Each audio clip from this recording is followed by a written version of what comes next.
రే ఏంటి పెద్ద ఎస్ఐ ఎగ్జామే కదా రాసావు, అందులో పాస్ అయ్యి ట్రైనింగ్ పూర్తి చేసి పోస్టింగ్ వచ్చాకే నువ్వు ఎస్ఐ.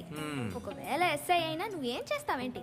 హెడ్ గారు ఇంటికి కూరగాయలు కొనిచ్చేయండి, హెడ్ గారు టీ తీసుకురండి, హెడ్ గారు ఆ కంప్లైంట్ తీసుకోండి. నువ్వు అనుకునే టైప్ ఎస్ఐ కాను, హా, క్రైమ్ ఎస్ఐ.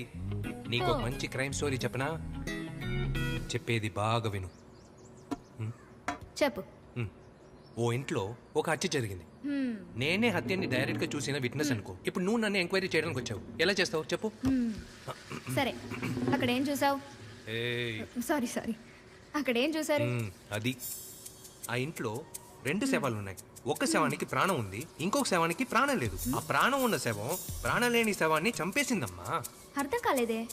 అర్థమయ్యేలా చెప్తాను విను. ఒక సగటు మనిషిని ఎవడైతే చంపాలనుకుంటాడో వాడు శవంతో సమానమే కదా.